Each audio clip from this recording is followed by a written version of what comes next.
It says it's going live. I don't know. It's going live. It's going live.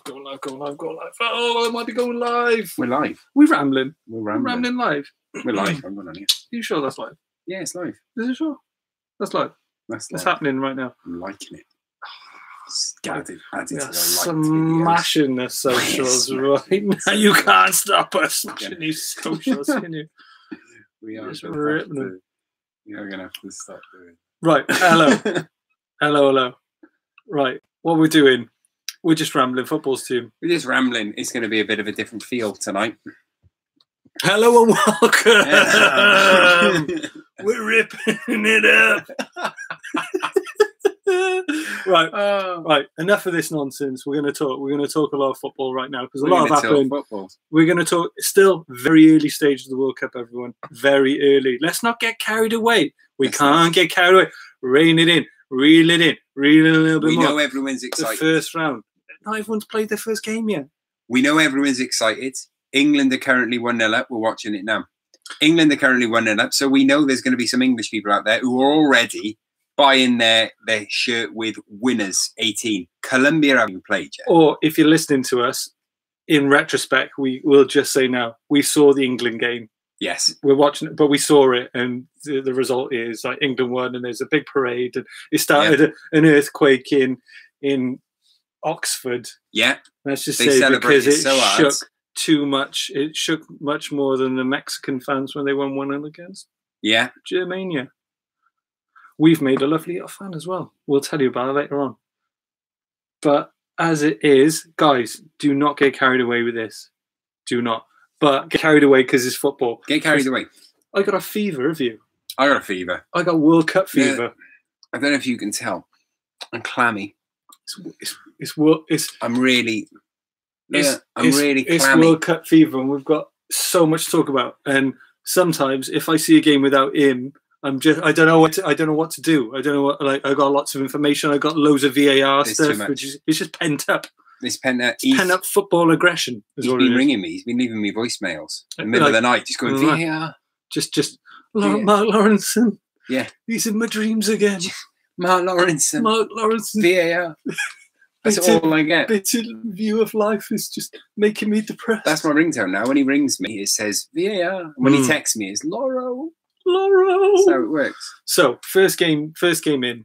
I'm loving every single second of this, and it's so fascinating to see the different styles of play. Yeah, right against each other, and every single team is just getting their bearings, getting their structure. First game in, there's a lot of chemistry that needs to be made across all the squads. But what was your favourite game so far? My favourite game so far has been. Mine too is Portugal-Spain. It's been my favourite so far. Apart from Portugal-Spain, what has been your favourite game? My favourite game apart from Portugal-Spain has been, I liked Mexico v Germany. I thought that was a very intriguing affair. Really good game. I did enjoy, what other games have I enjoyed? I enjoyed the Serbia one. Yeah, Serbia was, I thought that was quite a good game. Do you know what I really enjoyed today? I enjoyed South Korea, Sweden. How come? I really enjoyed it because I saw it was on in the background, but I didn't particularly see the appeal of that. Because South Korea seemingly have no defense and Sweden have no strikers, so it's Sweden can't attack. They've got Berg up front, who I'm not a fan of. He's the worst. Yeah, always great on Football Manager. He's the worst number 9 at the World Cup. He's awful. But South Korea they didn't have a defence of note. So there were certain teams would be in the same way that when Saudi Arabia played Russia, you know that Edinson Cavani and Luis Suarez were licking their lips looking at that Saudi Arabia defence, just thinking, oh my God, we're going to score loads. We're going to score loads. Champ a bit. Yeah, it's Cavani and Suarez you should really destroy him. There was and there was moments of it in the game today where it was just Sweden kept attacking. They kept pummeling away, pumping and pumping and pumping. It was constant. and and none of the Swedish players could actually put the ball in the back of the net. They won by a penalty. It was a really, really good game. I enjoyed it. It was a proper World Cup game. You know, it's not always the Spain, Portugal, Germany, Brazil, although they're two really bad examples because Germany annihilated Brazil at the last World Cup and Spain, Portugal was a really good game. But you know what I mean? It's not always those two big sides coming up against each other. They give you the best games. Sometimes Sweden, South Korea is all I need. It's all I need on a Monday afternoon. My particular favourite was the cheeky concoction of South American madness versus the display, which was your perfect, understated, minimalistic Danish Scandi performance. I love that balance of just that was really good. Out and outright, shoot on sight, like get up, get active, get people around you, to just the structured approach of Denmark. And at that structured approach, you had like Ericsson just in and amongst everything. Yeah. So I really enjoyed that game. But if you didn't know it was a World Cup, geez, you were in when it was Portugal, Spain. Yeah. You've landed. Yeah. First of all, just slowly catch a monkey. You think about, no, there it is. You're in. Yeah. Like that caught the attention of, caught the imagination of everyone, and it's just made like, oh wow, this is what it could be. Straight in. Like Ronnie, not messing around. Yeah. You'd think you'd be like, okay, right, just let it roll. No, you see utter, complete, sophisticated motivation by every single player in that game. That game had everything you would want in a football game.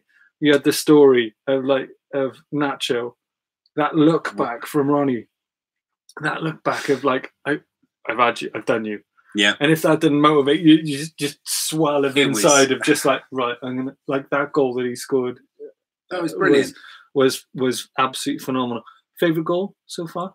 Favorite goal so far was Mertens today. Mertens was lovely. There. That was mine's Felipe. It was the. Is it? Yeah, Felipe or Nacho. But Nacho's was class. Costa's was good. Costa put the entire Portuguese defence on their ass. Single-handedly. But he just dropped them all. So there's been some great goals. Another one where he just lifted it over the two Saudi Arabia. And also, while we're talking Portugal-Spain, Kolarov's free kick, was it better than Ronaldo's? No. No, because of the situation and the pressure and the time he was in, and the fact that you don't see him that frequently, do you? And we've seen like two so far. Yeah, but at that stage of the game, you've got to say Ronnie's hand up. Yeah, I mean, obviously my favourite goal is Harry, the third Lion King. The Lion King. Some will say it's a tap in. It's not. He was meant to be there. He was meant to be there. That's what he does. He gets into those prize positions. I've just got a lot on my mind here to get through because I was in a fluster with the France game as well. Yeah, like the Loro commentating on that. That was fun. But above anything and everything, what stands out in my mind is how different this World Cup with VAR. Now, it is different. We are fans of VAR. It is different. Should we drop one? We're just gonna drop anchor. We're gonna drop Tranker. We're gonna just we're gonna chat to you guys just briefly about VAR. We're going into VAR. We're doing VAR. Right, go on then. What's your take on VAR? Because I'm sick of you ringing me up crying. I'm not crying because I actually love it. I absolutely love it. And once it gets refined, like I think it's going to work a lot better. But it's just that uncertainty of when it just rolls over, even 10 seconds, and the ref doesn't stop it, and he just does his little trot on, and someone does this, and then it's bolted over. I think it's a great way of doing it. I just think the process needs to be refined a little bit in order to do it. Because if something gets called like that, like the France game, like that really triggered it to me, and it really hit home. Like, holy hell! Like the implication of this, because Australia were pissed, and they were resentful, and if they didn't get that into stupid handball, then they would have. I think there would have been a protest, or there would have been fight. because that leveled the playing field. I think Umtiti probably thought, well, okay, let's sort something out here because VAR's I'm gonna get sketchy. Yeah, I'm gonna get elbowed, yeah. Yeah, I'm gonna do a ridiculous handball. But the whole point of that again is that changed that transformed the entire game because of that one action. Yeah, and obviously that's what happens in football. I totally get it, but what is implied there is the space of time. I think such an interesting thing, which I've never ever seen in this game before at this scale in a World Cup, of just calling it like boom, there it is. What was the game the other day where play had gone on, and then as soon as it went out of play and there was a lull, they called it, went and watched it, and then the penalty was given? It was the Argentina game. It might have been. No, it wasn't that. There was an Argentina. Like this is what I'm talking about, though. There's a couple where it's just every single one of the decisions I've seen where there's a penalty decision. The big decision that's been made, it's been a case of that. It just runs on until it goes out of play, and that's the period of time which I'm talking about, which throws me off completely. I enjoy it. Now, I think that's a great thing for the game because it specifies in a way that we've never ever been able to do it before. Now, what that brings is such a healthy debate about, okay, what is implied with the movement of the ball. Did he get a touch? There's borderline decisions and they could go either way, but this is the best way we've got so far of actually doing it. Now, what I dislike, and it's a very John Terry-esque Chelsea way of what has happened, especially later on in the game when it actually gets really heated, players surrounding the referee. Yeah, well, because some referees some referees can handle it better than others. The ref, I think the Argentina game, the ref is very stern, and I like the way it was. But we shared a video of him. I'm assuming we're a video of him where he's just some guys. One of the players is yelling at him, just like that, and he just and he's staring him out, and then he just pulls the cards out of his pocket and just holds them down, and then eventually the player just gets dragged away because they're like, "You're gonna get sent off." What's in my pocket? Yeah, what's that? That's right. I'll just put it in here. They're in my hand. I just got to do this. It's just here. And you're off then. Because, it's a red card. Yeah. But no, I mean, look, the debate is carrying on. I don't like that aspect.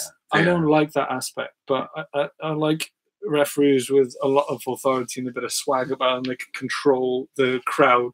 It's crowd control. It is. Look, VAR is never going to get rid of people swarming the players, the ref. It's not going to make it any easier. It's probably going to make it worse at the start. The only way of stopping that from happening is literally, unless you're the captain, you cannot speak to me. And if you do, and if you do, that's the whole thing. But I get it because obviously they're going to think it's unfair because it's going against you. But like other way, if you just call that, you can't do that on every single decision. No, that'd be ridiculous. But there's going to be so many more penalties. I think there'll be a penalty count here, which we've seen like no other. It's probably going to break the record for the most penalties in a tournament. Yeah, and without changing a ball like a Jubilani, like it's a way of increasing goals scored as well as making it trying to make it level playing field, which is the exact thing what this sport is required. At this level, the highest level possible, there's going to be big calls that need to be made, and if that referee doesn't see it, it makes total sense to just check out good old friend technology. Yeah. I don't see a reason why people are against it. People saying it ruins the game. It's not this, that, and the other. It's ruining the flow of the game. It's a completely different game. It's making it like a very streamlined situation when it comes to those big calls being made. Because imagine that World Cup final. It goes down to a call. Boom. There it is. Did he touch him? Was he active? What was the situation? It's going to be very interesting to see. And this is just the start of it. How many people have you met that think VAR is the devil, apart from Mark Lawrenson? I think there's not a lot of things Mark Lawrenson likes, though. It takes joy in. So, people who are against VAR. Yeah, there's going to be a couple of people who don't like it, but the problem is the same people that don't like it because they say that it's removing human error. It's removing human error. They like that aspect of it. And the same people who still cry foul about Lampard's goal. So, goal. You can't have it both ways. You can't. I mean, there was a penalty in the game. We're going to find past tense in this. So, right now, everyone thinks that Tunisia are going to be a walkover. I don't know what's happening. It saves the segment. Yeah, I've done that before. Right, what I need to do is go to this and delete these. I don't know how to. Well, let's just keep this rolling first. Yeah, this is interesting. Right, is Pickford going to come to the save? I don't know. Pull out the save. It's an England penalty as we're watching this. It is. Dirty Walker and his flailing arm. Dirty. Pickford trying to psych him out. Where's the Tunisian player? Oh, is it? There's a lot of confusion here. What is happening?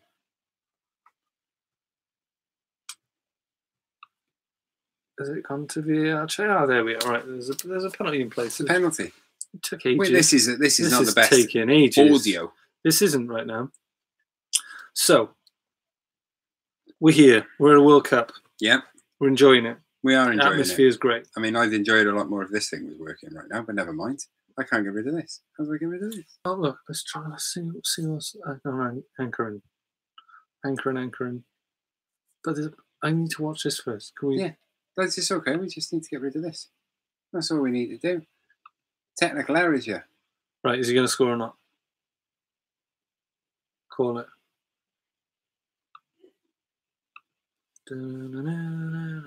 Hey.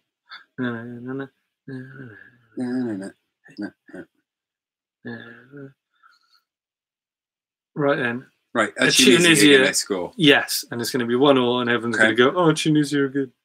They will never say that. Yeah, I mean, yeah, they scored a goal. Tunisia, wow, 1-1. It's a good pen, that. 1-1. He's got lovely hair as well. Look at that. Oh, the Tunisian fans are loving it. Look how crazy they're going. Absolutely good hair. Everyone hair should remember, above all, there's no bad teams in the World Cup. Oh, he's swinging an elbow there. It didn't even have to go to VAR. The referee saw it. It was a silly thing to do. You'll probably be called out in the press. Let's not go it like there'll probably be death threats. Right. It's unlucky Pickford. Look at this. That is unlucky. Right. We've got to stop reacting to this. This is not a good. Yeah, this is not hindsight. Good. Well, look, I'm trying to talk about VAR here, so we've done it. I'm trying to. Right, it's all on you, so it's not on here. That's a definite penalty. Another thing, guys, whilst we're here, I'm not necessarily filling time, but I just want to say thank you for every one of you who hit play and listened to our lovely little podcast here of just us rambling, talking footballs, because you've made us like the most listened to World Cup esque podcasty thingy-majigger on this thing, the Anchor. Yeah, it's really, we really appreciate it. I've done it, I've sorted it. We over the last few weeks is a trend that started where we've been getting more and more downloads and hits and listens, and it's just a trend that started. That's peaked in the last few days. We are now the most watched, listened to World Cup podcast on Anchor worldwide. That's ridiculous. For just two talking football. Look, whoa. This studio set. We're in the Ramble, the den. The den. I was going to say dungeon. Implications. It is a dungeon, but we don't stream that live. not often. That's on the dark web. Anyway, so just thanks for anyone who's listening to this right now, because we appreciate your time. Anyway, this is it. We're going to talk. We're going to dip back into a bit more footballs here because we've got a lot. Question for you. Question. Tell me how you think about it. Question. Yeah. That's what you don't get on other football podcasts, is a Destiny's Child reference. I've disrupted this flow. Just disrupted it now. What makes Mark Lawrenson happy? What makes Mark Lawrenson? Mustache combs. No, he doesn't find any joy in that. He finds them too rigid for his. Right. And he ain't got one anymore. So Mark Lawrenson. That's maybe it's because he didn't find a good enough. Can we just read what was trending on Twitter about Mark Lawrenson? And could you just read a few tweets for me, please? Should we do this? Should we do this? Right. If we do Lawrence, shall I search Loro? I reckon if I search Loro. Loro was trending big time the other day. And because of that, when he was commentating today, someone's had a word with him. Mark Lawrenson commentates like a man who longs for the sweet embrace of death. These are poems. Mark Lawrenson appears to be genuinely suggesting Panama's players have never seen anyone A, score with a volley, or B, use the outside of the foot. I was listening to that. Yeah.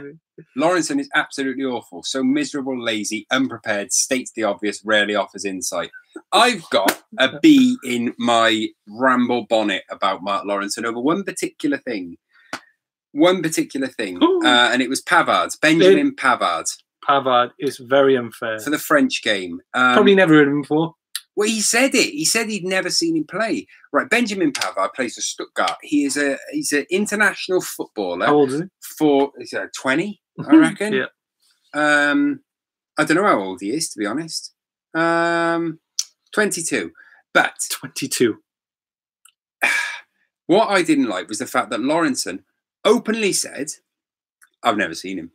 I haven't seen much of him." Right, that means you haven't seen any of it, Lawrenson, because he doesn't play in the Premier League. So therefore, in your ridiculously narrow-minded viewpoint, he can't be a good enough footballer. Because he'd be playing for Burnley, wouldn't he?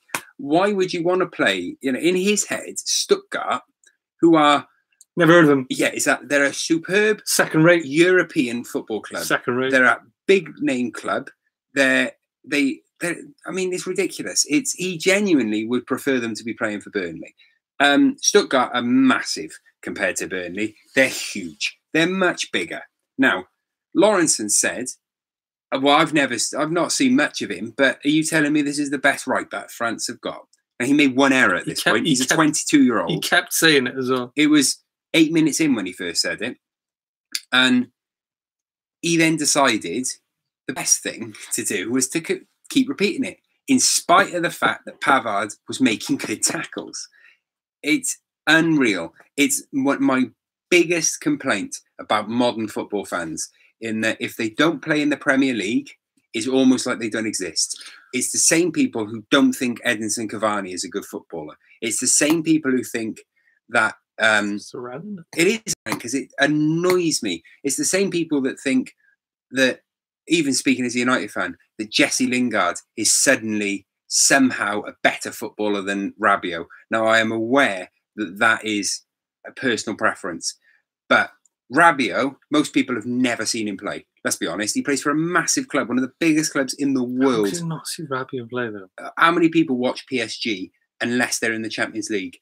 And because of the way that the Champions League is now done, you can watch more than one game at a time. Yeah. The fact is, Liverpool could play some lower league side from Norway, yeah? And PSG could be playing the other side against Bayern. And most people in this country will still watch the Liverpool game rather than watch Bayern PSG, which would be an absolute cracker. So they don't watch Rabiot. It's the same thing we said about Buffon. People's main experience of Buffon. But De Gea is the best in the world. Yeah, look, Buffon, a lot of people, their only experience of watching Gianluigi Buffon is when Juventus played an English side in the Champions League or for Italy. That's it. They didn't watch anything else because people's viewpoint of football is that. You're saying it's narrow, is that what you're saying? It's there. It's narrow, yeah. I know what I just did is not a very audio-friendly. It's narrow. The bulk of it. I'm not saying everyone. He put his hands very close together, like making a very narrow movement. That's what I did. Thank you. This is what I need. I need someone to narrate my physical movements. That much. And Lawrenson he came out and he was the stereotypical Brit abroad, and it annoys me. Maybe that's why he's there. Maybe he's like the Adrian Durham, just to get a reaction. I don't know why he's there. I have no idea why he's there. Or like listen to him on VAR. It's great. And then you've got someone who was two. They've got two out there now who Eni Aluko and Alex Scott. Alex Scott has been amazing at this World Cup. She's come out with full of enthusiasm. She's fully loving the fact that she's there. She's appreciative that she's there. She's enjoying it. Yeah. She's enthusiastic. She asks really, really good probing questions. Eni Aluko, superb pundit. and they still decide to use Lawrenson. It is crazy. But saying that though, you got it. They've had a word with him. They've replaced his batteries. They've turned him to like happier, and he was a bit happier today. The only time I want to see Mark Lawrenson go abroad anymore for a national television company, maybe even Carl Pilkington, is if they're going to drop him off at Exit International. That's the only time I want to see him. I think him and Carl Pilkington should have a show together. Where they're just sent somewhere. Yeah, but the problem is one of those people knows that what he is saying is going to be viewed in a certain way, and is fine with that and plays up to it. And the other one genuinely doesn't see that what he is doing is making himself look an absolute dinosaur, and he's got no place in football. People criticise Joey Barton. I would much rather listen to Joey Barton's opinion than I would Mark Lawrenson. At least he's got something to say. Right, or whether you like him or not, take that completely out. Mark Lawrenson is no longer relevant. He's not relevant at all. The man cannot do. And then on the other side of the water, I was going to say the coin, but the water as well. Over in Ireland, you've got Eamon Murphy, who Brazil, Switzerland. I mean, I'm assuming you've all seen this, but for Brazil, Switzerland, he said that Alisson. Who's he? Alisson, his quote was, he's hoping to make a move to Europe soon to play for a big club.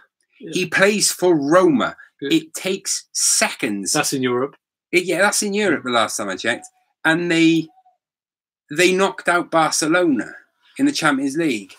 It takes seconds for these people to do research. It's frankly embarrassing when he gets to that absolutely stage. Right then. Embarrassing. Did you, on the flip side to that, a very insightful way... Sorry, I ranted then, but... That's all right, it's all good.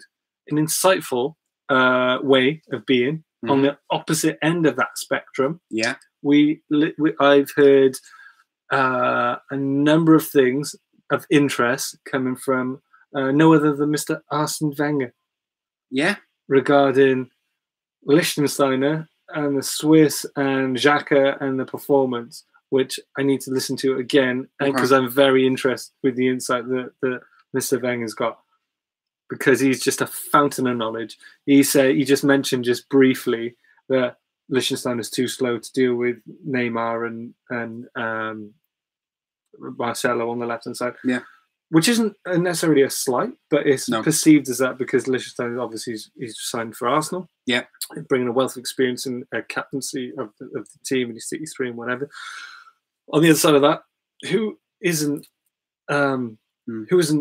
going to be fast enough to deal with Neymar? You know? Well, and we saw Neymar get absolutely ruined. Right, again, it's sort of apart from the jump into it. I think he made a massive meal out of the fouls he was getting. He was getting those really pissy, like proper, like sporty fouls he's getting, and he's just getting nibbled basically. If you don't stop Neymar doing that, he will destroy you. Oh, he will. That's the point. You go in hard. You go in hard on Neymar, and you stop him from playing. And they are pissy little fouls. And I think Switzerland did the right things, and they got that. It was a team performance because they stopped those players from playing, and they actually stood up and were counted, and that's why they got a draw. Yeah, it wasn't a slight on how bad Brazil were.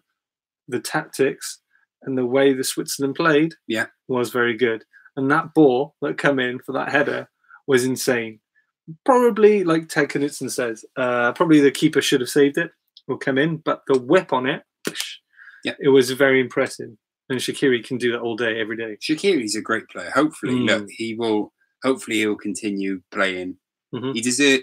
This is no slight on any championship club, but Shaqiri deserves to be playing at a level much higher than the championship. Is that a fake grass pitch? I think it might be.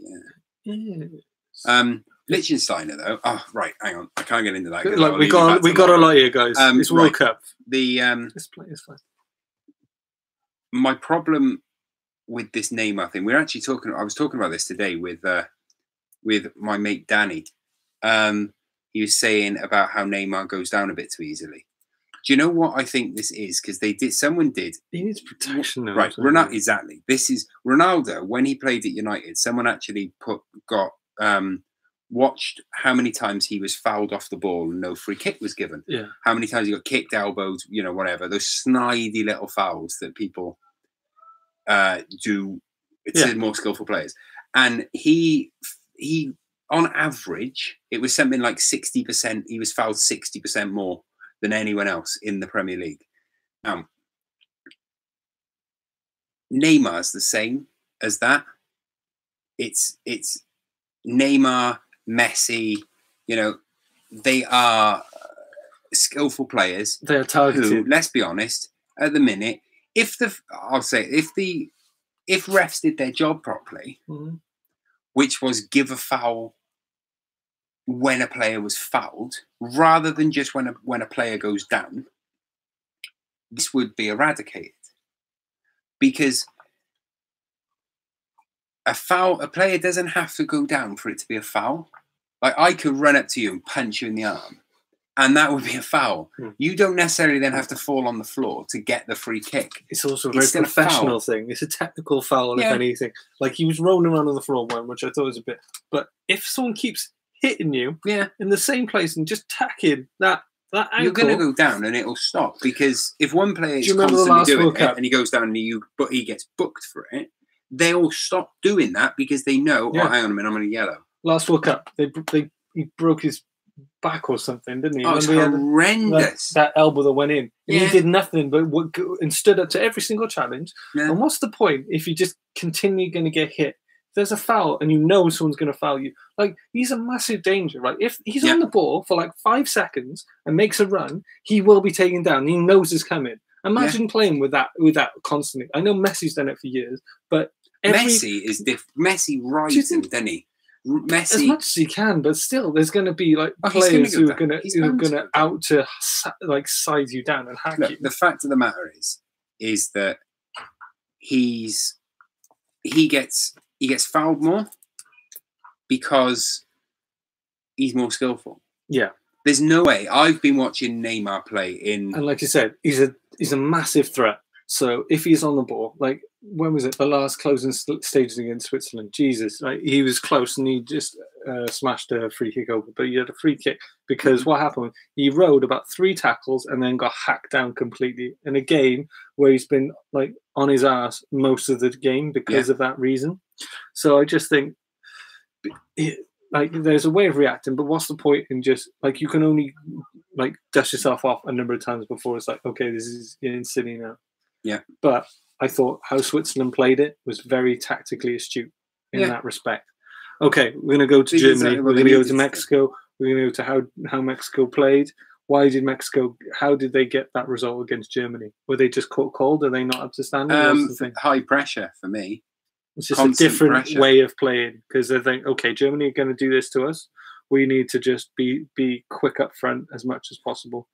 The finish was it was decent, and it was a great counter break. Almost ruined it, didn't he? Yes, almost ruined it. I don't think Neuer knew where that shot was going. I don't think the guy did either. Who was it? What's his name? Who was his name? Mexican goal scorer. Hervin Lozano. That's it. So I just thought it was one of the biggest shocks of this tournament. Yeah. But again, let's not get carried away. This is the first game. There's a long run to go. Got to move on. Let it go. All right? Yeah, let's just same with Messi and Argentina. It doesn't make Messi a bad player. No. It means it should motivate him above and beyond for the next game. Yeah, is what it is. And look, you play for a draw or a win.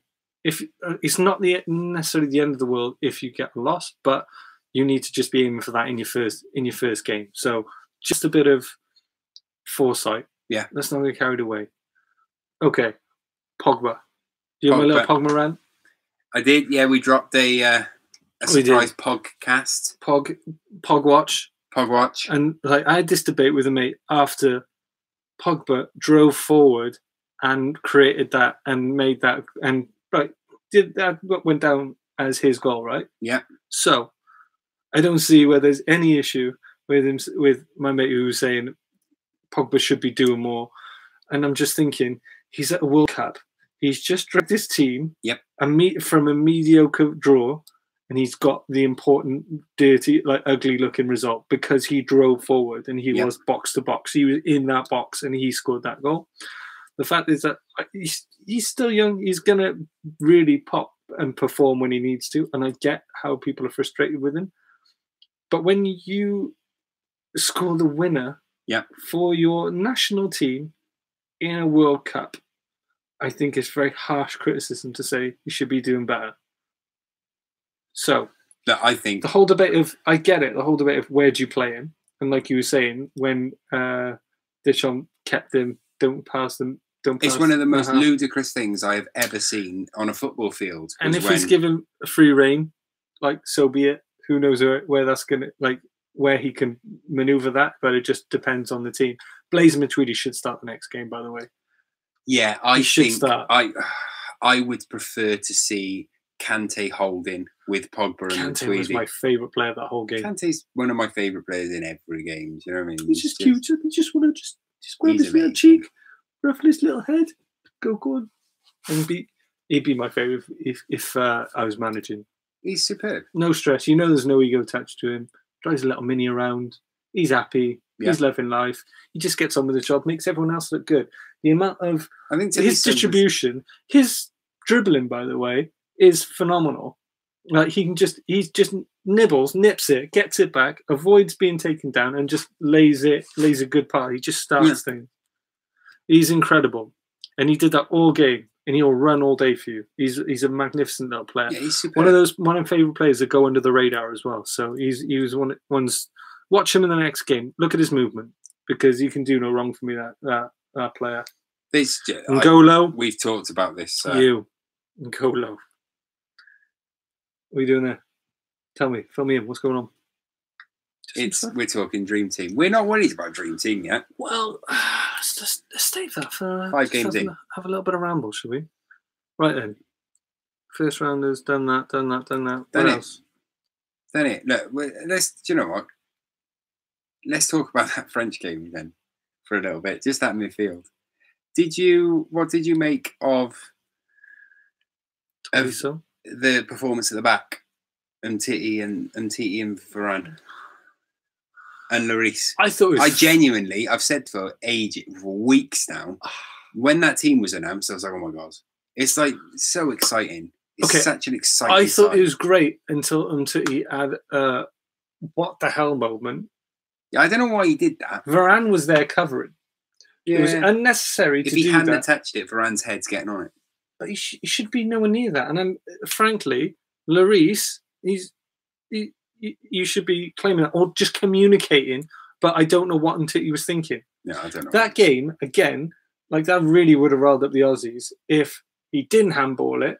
And then that was just claimed. Then that would have looked great on France, and they would have just steamrolled them. And because, like, that was the point when Australia were properly losing their heads. Yeah, they were losing their heads, and they were getting they lost their. They were all over after a first half solid of their matching toe to toe with France. Yeah, Australia did amazing. Their tempo was exactly what I needed. They were really good. They were much better than I expected them to be. You know, they were a hell of a lot better. What my favourite underdog team so far has been, and it's again it shadows another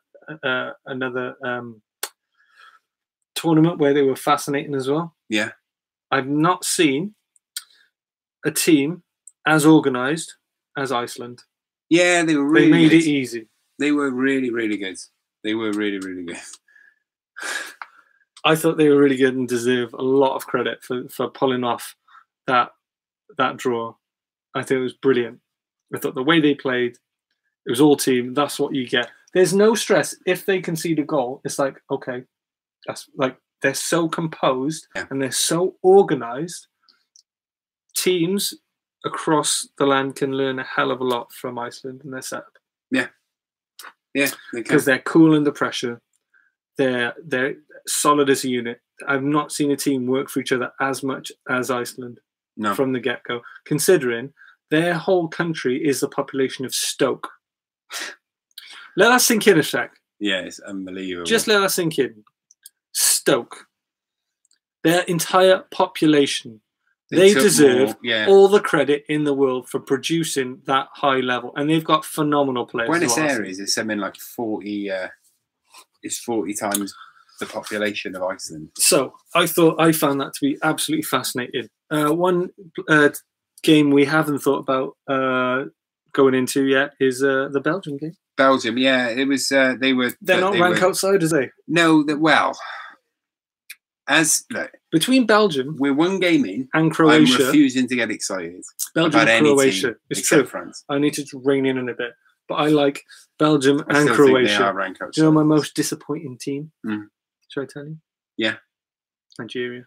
Yeah, Nigeria, man. It's so far again. They've got tough last 2 games now. Yep. They're pretty much gone. Them and their beautiful shirts. They're beautiful, beautiful shirts. They're training kits as well. Everything about. They still haven't worn their. It's just crazy. No, they haven't worn their kit. The iconic, their kit. They couldn't. Iconic Russia 2018 Stupid kit. Croatia. How frustrating must that be? That is like. And they got it difficult now. Man. That's my favorite kit. What's your favorite kit? Oh well, look, Nigeria is my favorite kit. I said. So do you think that makes it extra more disappointing? Uruguay as well. I've got a lovely one. It's a lovely one. Yeah. But I'm a classic. I like no, Peru. Nigeria's. Peru's the Peru one is beautiful. And it's a shame. I almost bought. I was literally that close to buying it. Did you really? That close. This one. But I just thought the people who made that shirt and they're charging 60 quid for it. I'd rather give that 60 quid to the person who stitched the shirt together and feed his family for a year. But that's how a lot of things work. Yeah, I know. It's just that's part of my issue with them. I don't think it's that's a story for another day. Is it? Anyway, that's it. We're going in. We're trailing off. We can't get into. We're trailing off here. Yeah. But no, look, it's been a really good tournament so far. I've really enjoyed it. Just starting. And it's only just starting. This is why I'm not getting carried away. I've said, look, the fact is that I was really excited by the French performance because they got it done, and I just really love that squad. They got in, they got it done, and come at me. Name me a more exciting front three at this tournament than Dembele, Griezmann, and Mbappe. Right, I got a bit of issue with that. Can I bring it up? Yeah. It sounds lovely. Yeah. Sounds great. Interchange him, you could do whatever, this, that, it's and the wonderful. other. It's my favourite front three. It sounds great. Mm-hmm. You need to make it work, and you need to. Bust a bollock. Dembele, you need to. Do you know the problem is with France? Is like I said last week. My concern when I picked France to win the World Cup, and I stand by that pick. I said then the only thing that I don't think if they fail to win the World Cup, I don't think it will be the fault of the squad. I don't think it will be the fault of the players or the talent of those players. I think the blame will be Deschamps. And because I blame Deschamps for them not winning the Euros. And I don't think he knows how to get the best out of the players that he's got. You do not tell Paul Pogba to sit back. You don't do it. You don't tell Dembele to fall back when the right back overlaps you. You don't tell Mbappe to stop cutting inside. It's just, my God, you've got Antoine Griezmann, Ousmane Griezmann Dembele. Was the difference. Yeah, in that game. You've got Dembele, you've got Griezmann, and you've got Mbappe. Just let them do what they want. Just let them go and just say, look, I don't want you coming past the halfway line. Stay up there and just do what you want. Let's role play this. Across. Right? Yeah. Hello. You're Didier Deschamps. I'm Didier Deschamps. Okay. What should we do? Who are you? Just a report. It's your report. I'm just your assistant. Be the assistant. Okay. Come in. We got there in the end. Hello, Didier. I keep knocking this door. Hello. You stop knocking my door. Okay, I've just had that painted. I'm in the varnish. Didier, calm down. Okay, sorry. Okay. What should we do? We're going to be rigid. Because you've just thinking of your old school style. That didn't work. So what did you... No, it's going to work. I lifted the World Cup. What do you know? Where have you learnt from your mistakes from before, Didier? What mistakes? Do you need more freedom in your squad? Are you going to let Paul Pogba off the leash? What I'm going to do is... What's changed, Didier? What we're going to do, this is how I think we're going to win the World Cup. What we're going to do is we're going to get those creative players who have got a wealth of talent. Yeah. And we're going to restrict them and squeeze them so that they can't express it. How are you going to squeeze him? Not literally. Not literally. I was going to go bear hug. What I'm going to do is I'm going to tell Pogba to not go past the halfway line and defend. I'm going to tell Kante that he's going to need a partner with him. And Dembele and Mbappe are going to have to track back when the fullbacks overlap. Okay. I mean, that just sounds ludicrous. And I said this last week on the preview podcast. It's the most interesting. Okay, Didier, thank you for your time. Thanks. They need to let them off the leash. That's the problem. And they don't. And it's the same with other nations. I just think that it's very early on, and I hope that France really come to life. But this is what I started with. My whole point of it is forget your fantasy football teams. Forget your bets on who's going to win the World Cup and already being like, oh, I back this team. Forget your top goal scorer, your golden boot. Forget, Spain can't win it. Forget Portugal can't win it. Forget Argentina definitely aren't. Germany aren't. Brazil aren't. Forget anything at all. I'm forgetting a lot that you have judged based on one game. That is the most ridiculous thing. Put it into context. Just for those people who are listening, put it into context. If after one game of the Premier League season, the team that are on top, would you then start going, "Way, they're going to win it"? You wouldn't. People do that. Yeah, I know, but people say that they're going to get relegated. Anyway, right. That's a little excitable roundup, guys. That's it. Yeah. We are, once this ends, we're going to be talking a hell of a lot. So we'll probably just rein it in a little bit. But thanks ever so much for joining. Thanks for watching. Thank you very much again for listening to these. It's available because we've got a podcast. We've got to do the podcast. Have a look on the podcast. Right. It's official. It's on iTunes. Check that out. That's really cool. If you're listening to this on Anchor, you can also download this on iTunes. Officially. If you're listening to it on iTunes, go check out Anchor because you can also send us voice messages. We got a few this week. If you listen to Monday's podcast, which was the Day 4 Roundup, Day 5 preview, I believe. Are we Day 5? We are. Then you'll have heard a lovely little message that we got from a fan in the United States of America, which is nice. You can send us it. We'd love to hear your feedback, good or bad. Just we don't mind. We don't mind at all. Just send it across. YouTube is the FIFA Ramble. Twitter is at the FIFA Ramble, as is Instagram at the FIFA Ramble. And for you who want to watch us play bang average FIFA and talk football, Twitch is twitch.tv/Calhoun Review. CALHOUN Review. Check us out. Smash them socials. We're smashing the socials. Okay, we're just still smashing. We're still smashing the socials. We've just stopped smashing it. We're just orally. Right. Thanks, YouTube. Goodbye. Thank you very much. Bye. And that leaves you, Facebook. Oh, Jane. Right, let's have a chat. How does VAR work? We've completely ignored this. Sorry, Jane. How does VAR work? Do the people in the studio point out every penalty? Yes, sort of. The ref will. The ref has right. There are a team of 5 officials, all of whom superbly are dressed in the full ref's kit in a studio. I love the fact that they're in full kit. I think they should. Oh, it's amazing. There's 5 men on their own in front of a wall of TV screens, and they're dressed in ref shirts. No one can see them. It's beautiful. I love it. They will then. They've got constant contact with the ref via earpiece. If an incident happens, they immediately watch it, and they basically can recommend to the ref that we reckon you should review that last instant. He will then go to the side of the pitch. There's a screen set up. He can then view that instant on that screen, and then make a decision. So an instant can happen. Say, for argument's sake, there was a penalty given. I cannot remember the game it was, but it was the other day. And then someone was fouled in the box. The ref didn't give it in live play. Carried on. Then they said to him, "You should review that instant." So he waited for the ball to go out of play, then called stop, went over, looked at his screen, and called penalty. And that's been happening a lot. A hell of a lot. And people are moaning about it because people do not know what to do with their lives unless they have something to watch. It's freaking them out. Is this 41? It is 41, mate. Okay. Well, look at this then. All right, we're going to go, everyone. Megaphone from Jane. Mega thumb. That's the biggest thumb I've ever seen. That's a big thumb. Right, we're gonna go. Bye. See you later. Thanks for watching. Smashing them socials. Smash them. Oh, we shouldn't have done that because that's just an in joke for us, and it looks like we're actually saying that. Should have controlled it.